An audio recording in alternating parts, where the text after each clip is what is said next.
Yo suelo trabajar con gente de políticas públicas, economistas. Las ciencias del comportamiento se ramifican de la economía del comportamiento y me parece que el rol nuestro de pensar las dinámicas sobre cómo generar discusiones entre grupos sociales importantes que después van a determinar políticas públicas, pensar cuáles son los sesgos y las hipótesis antes de salir al campo para asegurarnos de que esté bien relevada la información, pensar cómo interpretar esa información del campo y de las personas para después transformarlas en intervenciones de políticas públicas, es clave. El rol del psicólogo en conjunto con estos otros perfiles cambian la vida de las personas en la realidad. Con orgullo, digamos que somos psicólogos y que nos metemos en estos ámbitos porque vale la pena, porque sirve y porque donde haya comportamiento humano, nosotros tenemos capacidad de trabajar ahí y analizar ese tipo de conductas.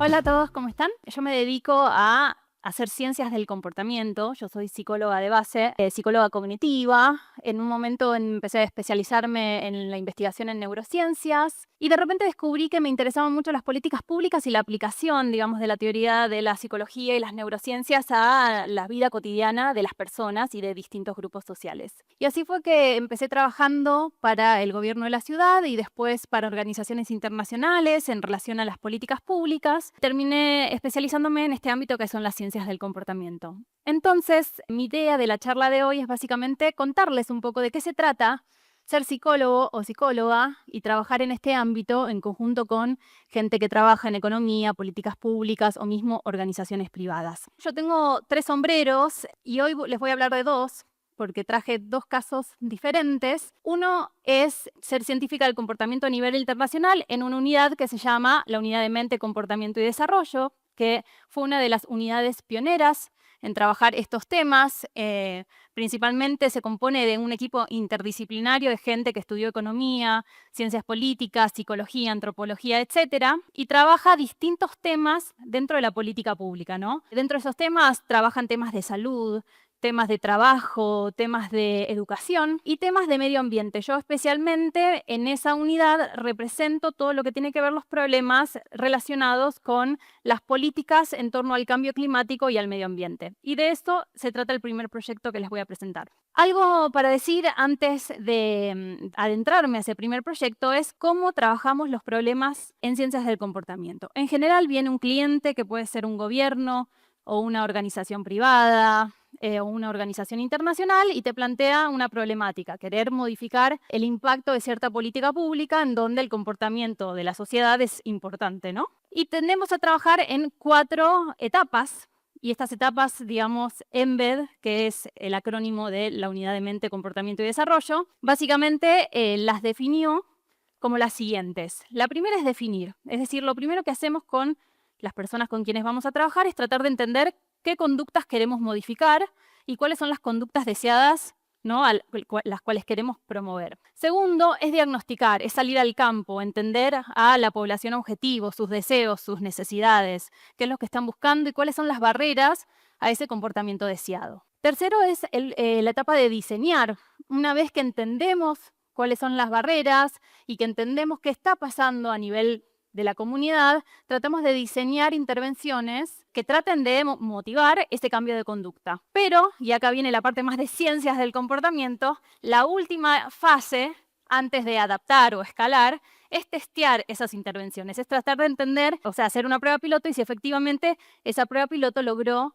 cambiar las conductas que estábamos buscando. El caso que les voy a traer es un caso que lideré en África, en Ghana, que básicamente se trataba de lo siguiente. Ghana tiene un problema, que es un país que recibe basura de muchos otros países desarrollados. Es decir, los países desarrollados le pagan a Ghana para que reciba su basura. Porque ustedes sabrán que tenemos un problema de la basura a nivel mundial, que es que la basura no desaparece. La sacamos de nuestra casa, nos olvidamos del tema, pero esa basura va a algún lado y sobre todo cuando está compuesta por plásticos y materiales que tardan años y años en degradarse, persiste ahí. Y el tema con Ghana es que la basura que recibe excede tanto su capacidad de manejo de la misma que en un momento cuando yo viajé a Accra, que es la capital, paseo por las playas y las playas, más que ser digamos, un lugar donde ves arena y mar, ves basurales a cielo abierto. Basura, basura, basura. Esto obviamente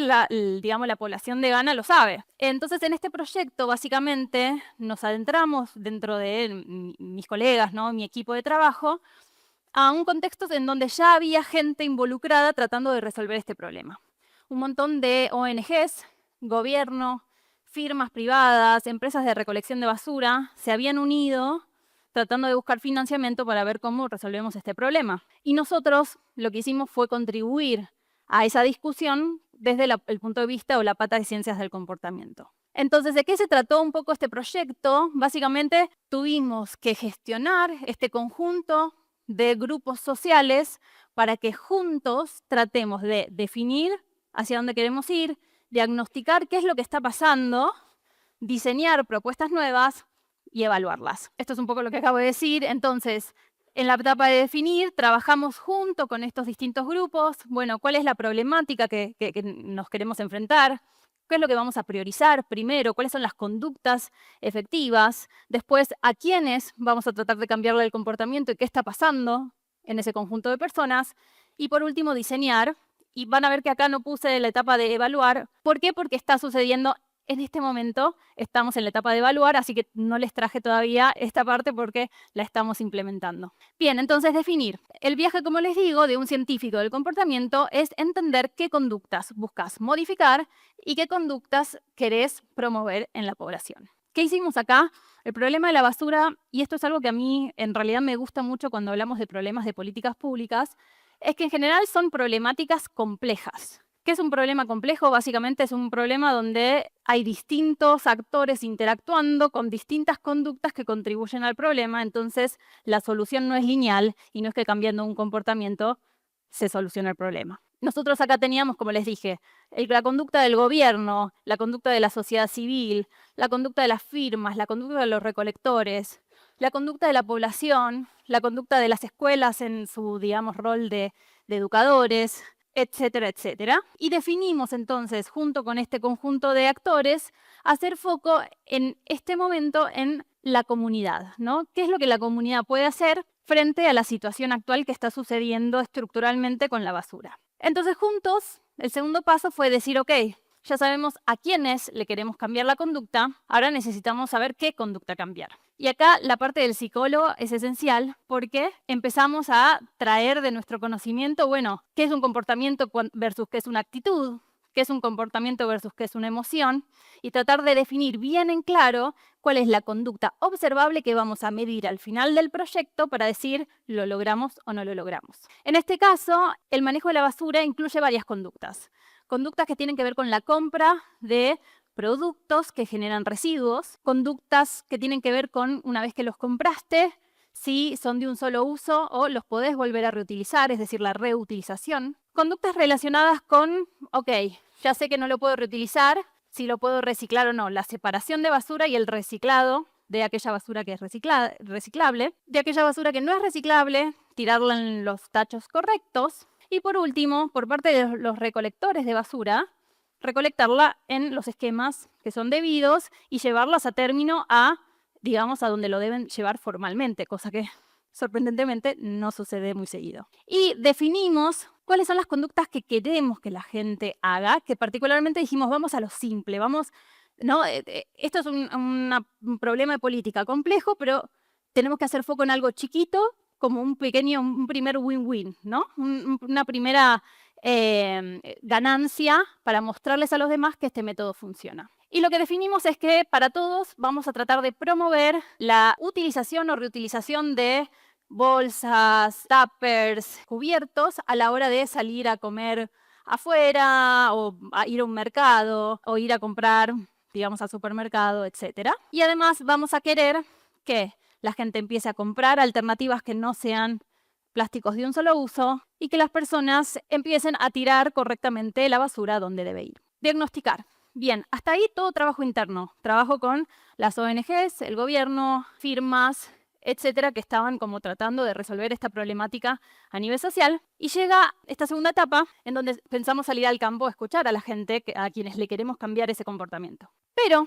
y acá de vuelta traigo la importancia de ser psicólogo en un contexto donde En general estos equipos son interdisciplinarios. Nosotros cuando salimos al campo, muchas de las veces que yo salí al campo en este tipo de proyectos, salí con antropólogos o diseñadores, digamos los que se especializan en diseño estratégico, tipo design thinking, porque básicamente parte de su métier o sus estudios tienen que ver con saber salir al campo, hacer estudios cualitativos, ¿no? Para entender las necesidades, dolores, barreras a los comportamientos deseados de las personas. Pero algo que no suelen tener en cuenta, que los psicólogos sí, es que todos a la hora de salir al campo y a la hora de analizar la información, tenemos prejuicios, sesgos cognitivos, preconceptos que afectan la manera en que ves esa información y decidís, ¿no?, que algo es importante o no para destacar. Entonces, algo que hicimos y que suelo hacer yo en mis trabajos es, junto con la gente con la que íbamos a salir al campo y estos distintos actores que estaban involucrados, tratamos de generar hipótesis de qué creemos que vamos a encontrar en el campo. ¿Cuáles creemos que son las barreras de estas personas a la hora de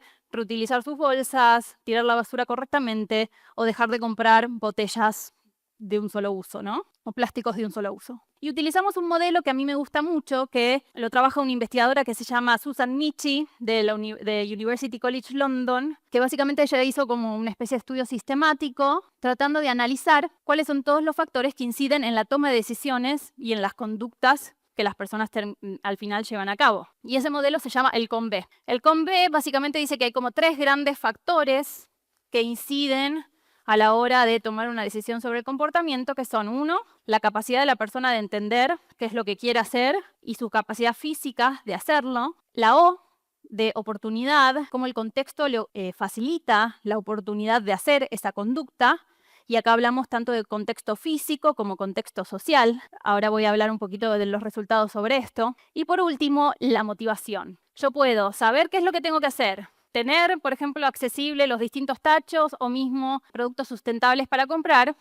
Y si a mí no me importa el medio ambiente o me da asco, no sé, separar la basura cuando ya usé esos productos, etcétera, es decir, todo lo que tiene que ver con la motivación, con la experiencia subjetiva de hacerlo, muchas veces esa conducta no va a suceder. Entonces son esos 3 factores los que tratamos nosotros de entender si están auspiciando de barreras o de promotores de las conductas que hoy suceden. Una vez que propusimos nuestras hipótesis, lo que hicimos fue planificar el trabajo de campo. Esta es una etapa muy divertida en donde decís, bueno, ¿por dónde voy a ir a visitar gente? ¿A qué tipo de hogares? ¿Voy a hacer observaciones? ¿Voy a hacer focus groups? ¿Voy a hacer entrevistas en profundidad? En este caso, lo que hicimos fue hacer focus groups y entrevistas en profundidad, más observaciones, alrededor de 50 personas, ¿sí? Y fuimos hogar por hogar. Fuimos recorriendo distintas regiones de la ciudad de Accra. Lo circunscribimos a Accra, no a todo Ghana, para entender, bueno, qué está pasando con la basura, por qué las personas hoy en día no pueden gestionar o disminuir la cantidad de basura con la que están expuestos constantemente. Más allá de vuelta,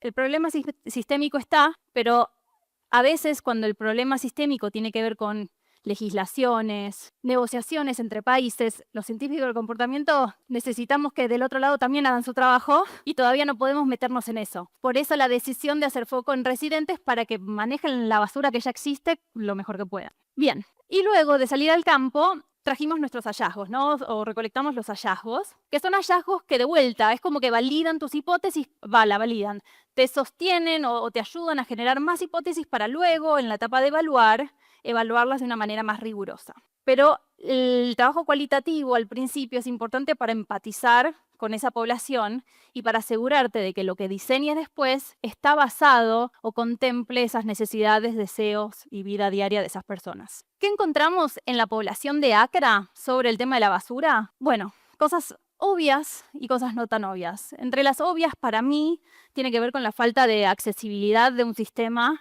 Uno, que te recolecte la basura en los tiempos y formas que deberían recolectarlas, tachos de basura accesible en las calles para que vos no tengas que cargar con la cantidad de basura que vayas haciendo hasta que vuelvas a tu casa. Mismo en las casas muchos no tenían recolección de basura formal. Otra cosa que a mí me pareció muy interesante es que allá toman el agua en sachets como un sachet de plástico en vez de las botellas, porque son más fáciles de cargar, más baratas, y eso genera un problema más grande, porque las botellas PET, ¿no? La clásica botella de plástico, es reciclable. Esos sachets no. Entonces se generaba mucho de esos sachets que terminaban en las alcantarillas y terminaban generando inundaciones, pestes, etcétera, ¿no? Pero bueno, cuando entonces les tratamos de preguntar, bueno, ¿qué pasa si reutilizarías las botellas o en vez de comprar el sachet de agua te llevarías desde tu casa una botella a donde sea que vayas para rellenarla, etcétera? Aparece el concepto, un concepto social y el concepto de estereotipos. Una de las cosas que se repetía constantemente es, voy a parecer a mi abuela. O sea, mi abuela es la que llevaba el tarro o el balde para comprar, no sé, porotos por peso en vez de empaquetados. O la gente vieja es la que le importa cuidar el medio ambiente y que no esté todo sucio. Nosotros somos jóvenes, ¿no? Sobre todo en la población más joven. Había una cuestión de influencia social dando vuelta muy fuerte, una cuestión de identidad generacional muy fuerte. Una vez que completamos, digamos, toda esta parte más del diagnóstico, pasamos a la fase de diseñar. En esta fase tratamos de ver, bueno, de vuelta, teníamos distintos actores jugando con nosotros. Muchas de las políticas que nos dimos cuenta que había que hacer foco tenían que ver con lo estructural o con lo legislativo. Trabajamos en eso aparte, digamos, separamos nuestros objetivos y tratamos de decir, ok, estructuralmente hay que cambiar el sistema, hay que cambiar la legislación sobre las negociaciones, sobre dónde va la basura, etcétera. Pero hacia nuestra población vamos a tratar de generar una campaña comunicacional que busque generar cambio de comportamiento. Y acá juntos, digamos, tratamos de hacer como una lluvia de ideas, usamos herramientas como la de los 5 Ws, que en castellano no sirve, pero en inglés es who, what, why, when, where, o sea, a quién le queremos hablar, qué le queremos decir, por qué queremos decirle esto, cuándo se lo vamos a decir y dónde, ¿sí? Tener bien específico el objetivo de decirles algo concreto que los motive a cambiar su comportamiento en el momento indicado. Y terminamos generando juntos estos materiales de comunicación, tanto para radio, televisión, redes sociales, y como les decía, todavía no los terminamos de implementar, estamos ahora en la fase de implementación y vamos a empezar a implementarlo en las escuelas con estrategias de ciencias del comportamiento y tratar de evaluarlo de una manera rigurosa con experimentos, ¿sí? Hasta ahí este caso, y ahora les quiero contar otro que sí terminamos de hacer el experimento y es un caso local, como para que vean la diversidad de los proyectos que uno hace en ciencias del comportamiento y también vean cómo todos tienden a tener las mismas estructuras. Una de las cosas que a mí me gusta de este caso es que muestra el trabajo del psicólogo no solo en la fase de entender a la población, investigar, salir al campo, sino en la elaboración de dinámicas de grupo, porque nosotros no solo trabajamos con la gente que le buscamos cambiar el comportamiento, sino también trabajamos con la gente que busca cambiar comportamiento a otros. Y muchas veces y en muchos de mis proyectos me pasó de tener que al final quedarme con la gente que quiere cambiarle el comportamiento al otro para decir, ¿por qué querés cambiarle el comportamiento?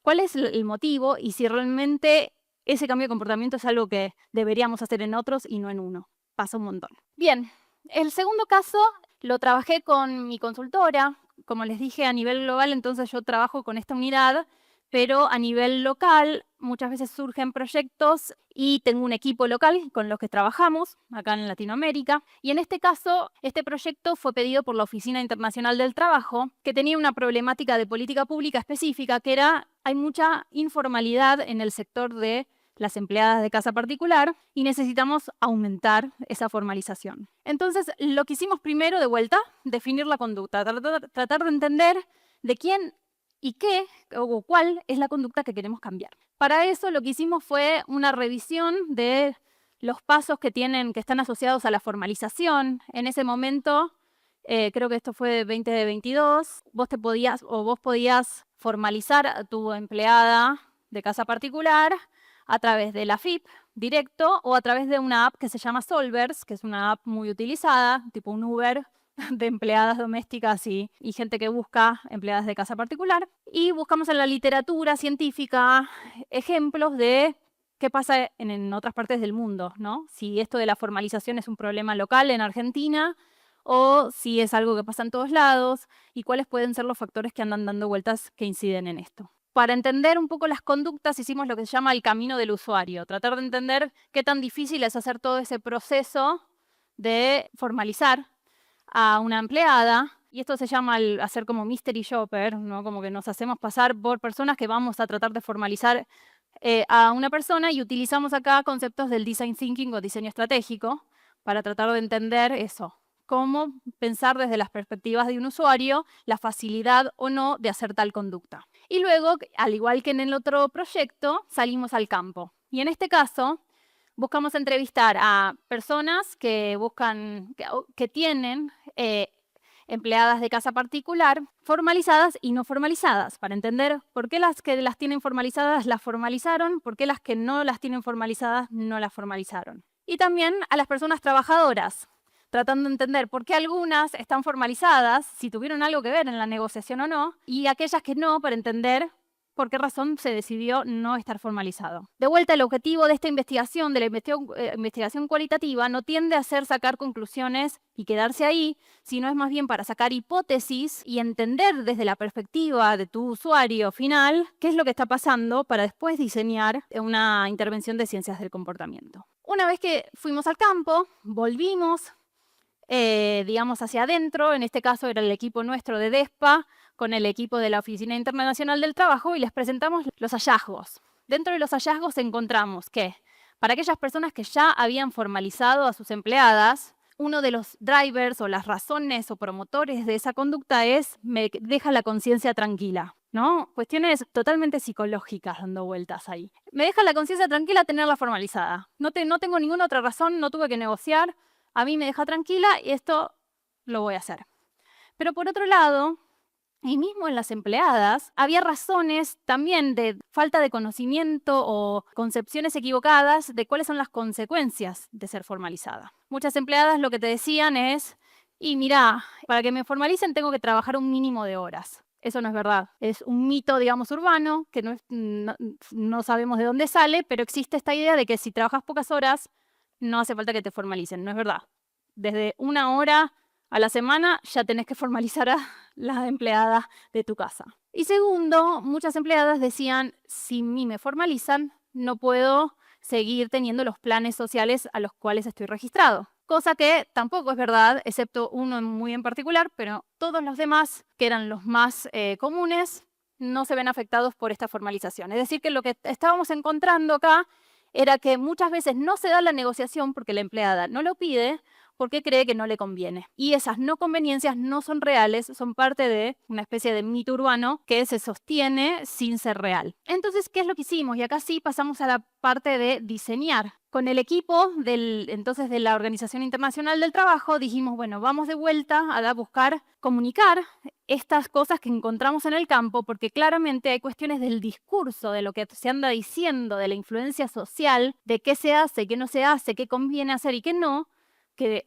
no está siendo correcta, la tenemos como que dar vuelta. Y armamos unos videos representados, digamos, una persona actuaba de empleadora, de persona que tenía registrada a su empleada, y un flyer. Y lo promocionamos en distintas redes sociales. Sí, lo promocionamos en distintas redes sociales, ahora les voy a mostrar cómo, pero les quiero contar antes qué es lo que el video mostraba y qué es lo que el flyer mostraba. Tratamos de traer esas mismas palabras, esos mismos discursos que encontramos en el campo a el video que queríamos mostrar. Y por lo tanto, el testimonio de esta mujer hablaba de, en algunos casos, satisfacción emocional, ¿no? Hola, ¿qué tal? Soy María, yo tengo una empleada en mi casa y la registré apenas entró porque la verdad que me deja tranquila que no me van a hacer un juicio. Satisfacción emocional de tener las cosas bien hechas y que no vas a tener problemas después. En otros pusimos norma social, decir, ya más de 400.000 personas tienen registradas a sus empleadas, ¿no? Decir, che, esto pasa, la mayoría de la gente registra a sus empleadas. Después, en todos, pusimos estas dos cosas que sabemos que es algo que hay que cambiar sí o sí, la idea de que no es compatible con planes sociales y la no necesidad del mínimo de horas. Eso aparecía en todos los mensajes. Y decidimos hacer lo que les decía, un experimento, ¿sí? ¿Por qué elegimos un experimento? Porque, de vuelta, es como el estándar de oro para saber si tu intervención logró el cambio de comportamiento que estás deseando. Y el experimento es un diseño factorial 2x2, muy complejo, pero vamos a simplificarlo en decir, hicimos 4 videos y un flyer. Dentro de los 4 videos, cada video decía cosas diferentes. Algunas parecidas, lo de la compatibilidad y el mínimo de horas, eso estaba en todos, pero el testimonio 1 tenía presencia de satisfacción emocional, la señora diciendo esto de estoy tranquila, y la presencia de norma social. Mucha gente ya registró. El segundo testimonio era la misma persona, exacto, el discurso empezaba igual, solo que en el medio cambiaban como esas frasecitas. El testimonio 2 decía lo de la satisfacción emocional, pero no aparecía la norma social. El testimonio 3 no hablaba de satisfacción emocional, pero sí aparecía la presencia de norma social. Y el 4 no tenía ninguna de esas cosas y simplemente contaba lo de la compatibilidad de los planes, el mínimo de hora y por qué es importante registrar a tu empleada. Y el flyer tenía la misma información que el testimonio 4. La diferencia con el testimonio es que queríamos ver qué tanto valor tiene que te lo diga alguien parecido a vos versus un flyer institucional del gobierno típico que, digamos, son las comunicaciones estándares de los gobiernos. Por eso al flyer lo llamamos control, ¿no? Porque es como lo que manda, si nosotros no hubiésemos intervenido acá, el gobierno hubiese mandado este flyer. Bien, y simplemente esto para destacar, la distribución fue aleatorizada, ¿no? Porque tratamos de que, digamos, no haya ningún sesgo en quién recibía un mensaje versus otro. De vuelta, lo pusimos en Facebook, en Instagram, sí, Meta. Meta en general fue el medio a través del cual evaluamos estas comunicaciones y lo que encontramos fue, bueno, primero, que nos fue muy bien con la cantidad de reproducciones. Habíamos pagado en Facebook por la mitad de reproducciones que terminaron siendo, unas 340.000, es decir que claramente hubo un engagement muy orgánico de este producto que habíamos diseñado. Pero segundo, encontramos que la presencia del testimonio, es decir, una mujer hablando en comparación con el flyer, aumentó las chances de que la gente clique en un link que aparecía abajo para registrar a tu empleada en un 46%. O sea, rotundo lo fuerte que es que te hable alguien parecido a vos, que use las palabras que vos usás para convencerte o promover, ¿no? de que hagas algo. Y en segundo, si comparamos todos los testimonios, los que tenían la norma social, aumentaban un 8% las chances de que hagan clic en ese link.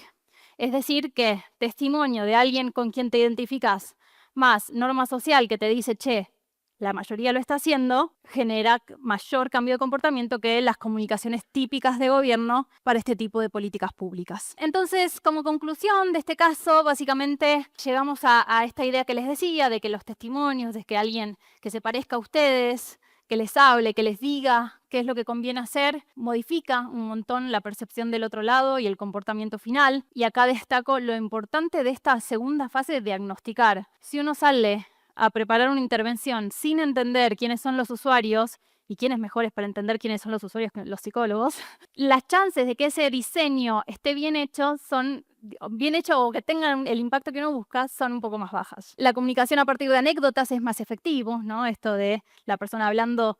De hecho, sacamos frases literales de lo que decían las personas para tratar de meterlas en ese video. Y la presencia de norma social, de la influencia de qué es lo que hacen los que se parecen a vos, influye obviamente en el comportamiento de cada uno. Hasta ahí era la presentación, era para mostrarles esto, cómo son proyectos de ciencias del comportamiento, la importancia del psicólogo, que para mí es súper importante. De nuevo, en estos proyectos, en general yo suelo trabajar con gente de políticas públicas, economistas, porque digamos las ciencias del comportamiento como que se ramifican de la economía del comportamiento y muchas veces se olvida que fue gracias a los 2 psicólogos que se inmiscuyen en un ámbito diferente al que un psicólogo está acostumbrado a trabajar, que lograron y dieron a luz a esta disciplina, ¿no? Y me parece que el rol nuestro de pensar las dinámicas sobre cómo generar discusiones entre grupos sociales importantes que después van a determinar políticas públicas, pensar cuáles son los sesgos y las hipótesis antes de salir al campo para asegurarnos de que esté bien relevada la información, pensar cómo interpretar esa información del campo y de las personas para después transformarlas en intervenciones de políticas públicas. La verdad que es clave y es nuestro rol de los psicólogos y es una nueva oportunidad, un nuevo campo laboral para nosotros después de la carrera, a pesar de que ahora hay carreras de ciencias del comportamiento que no, que eso no los haga sentir que ustedes no pueden, porque básicamente el rol del psicólogo en conjunto con estos otros perfiles hacen esos resultados que son súper ricos y que cambian la vida de las personas en la realidad. Bueno, súper. Pregunta qué rol juega el conductismo en las distintas etapas de análisis de la conducta. A ver, es compleja esa pregunta. Las ciencias del comportamiento, como digamos esta ramificación de la economía del comportamiento, nace de psicólogos cognitivos que analizan sesgos cognitivos y que traen el concepto de sesgo cognitivo del hombre no como una persona totalmente racional a la economía, y ahí deriva en política pública, etcétera, ¿sí? Entonces, el conductismo en ese comienzo no tuvo el rol que tuvo para informar a estos psicólogos cognitivos, ¿no? La psicología cognitivo-conductual se desprende también, ¿no?, de esos inicios de lo que es el conductismo. Pero sé que hoy en día quienes trabajan más en clínica hablan de un análisis conductual que no es el mismo que el que hacemos nosotros. Es como que esta disciplina se abrió y trabaja la conducta desde nuestro lugar y también define la conducta desde una posición de las ciencias del comportamiento diferente al conductismo tradicional. Pero la verdad que estaría buenísimo que más psicólogos, porque lo que pasa es que hay pocos psicólogos en este ámbito. De hecho, en Embed, que es digamos, una unidad internacional, y estuve trabajando en Estados Unidos ahí, yo era la única psicóloga. O sea, todos los demás eran economistas y de políticas públicas hablando de sesgos cognitivos. Era como, ¿cómo puede ser? Estaría buenísimo que empiece a haber más interdisciplinariedad, sino que los psicólogos empiecen a hablar de, che, ¿está bien esto que se está diciendo? ¿Está bien llamar a esto sesgo cognitivo o esto conducta? ¿Es esto una conducta o es otro tipo de constructo? Así que está buena la pregunta. Sí, total. Claro, estaba hablando de que otros marcos teóricos donde también se estudian las barreras a las conductas desde el punto de vista social, exacto. Fíjense que el CONVI, claro, el CONVI queda un poco corto de repente. Dentro de psicología tenemos otros marcos que podríamos traer este estudio, pero que no se hace porque de vuelta no hay tantos psicólogos metidos en este ámbito hoy en día. O lo antropológico, exacto. Es decir, hay mucha oportunidad de traer teorías que hoy en día como que siguieron una línea aparte. Igual algo de los modelos que tenemos o las teorías tocan, ¿no?, el aprendizaje previo. Pero muchas veces es como que se vuelve un nicho. Entonces hablas en los términos que hablamos. A mí me pasó mucho como psicóloga, que de vuelta en la unidad esta había muchos economistas y me hablaban en términos que yo decía, ¿de qué me están hablando? Yo no sé nada. Y de repente, claro, cuando estoy ahí y veo qué es lo que hacen, digo, ay, en psicología le llamamos, no sé, análisis post-hoc versus análisis de heterogeneidad. Claro, era como, estamos hablando de lo mismo con otros términos, ¿sí? Porque lo que pasó es esto, al nacer esta disciplina se la llamó economía del comportamiento y fueron los economistas los que lideraron como la comunicación de esto, el armado de los papers, etc. Los economistas no quieren aceptar que son una ciencia social. Bueno, ¿alguien más? Sí. Bien, a ver si entendí. ¿Cómo hice para traer mi conocimiento y hacerme entender en una estructura que de repente era tan lejana a la psicología, algo así? Perfecto. La verdad que la primera actitud era actitud de curiosidad y entender. Esta gente, como les dije, la unidad mente, comportamiento y desarrollo tiene muchos años y yo sabía que quería hacer eso, pero no sabía ni cómo se llamaba. O sea, cuando empecé a trabajar en esto hace 15 años ni le llamaban ciencias del comportamiento. Sí se conocía mucho más la economía del comportamiento. Entonces mi actitud fue, bueno, voy a aprender, y mientras me iba dando cuenta de, che, yo sé más que esta persona sobre esto. Entonces la actitud un poco es eso, de curiosidad, de escuchar, y segundo, de empezar a mostrar el valor de la psicología, de si vamos a hablar de sesgos cognitivos, pregúntame a mí, economista, ¿no? Pasaba un poco eso, ¿no? Decir, sí, yo como científica, como psicóloga sé implementar un experimento, algo que pensaban que yo siendo psicóloga solo sabía hacer cosas, digamos, cualitativas. No, también los psicólogos tenemos un lado cuantitativo también, ¿no? Entonces, mostrarles al mundo un poco que hacemos algo más que clínicas, ¿no? Que clínica o academia, está bueno, me parece que vale la pena, sobre todo para los que trabajamos en psicología basada en evidencia y que queremos como tratar de usar esa evidencia para generar cambios sociales, es ir de a poquito contando nuestras historias. Por eso doy charlas, ¿no? Para contar mi historia, creo que cada uno de nosotros está buenísimo que con orgullo digamos que somos psicólogos y que nos metemos en estos ámbitos porque vale la pena, porque sirve y porque donde haya comportamiento humano, nosotros tenemos capacidad de trabajar ahí y analizar ese tipo de conductas. Así que espero dejarlos con estas palabras de aliento y que les haya gustado la charla. Gracias.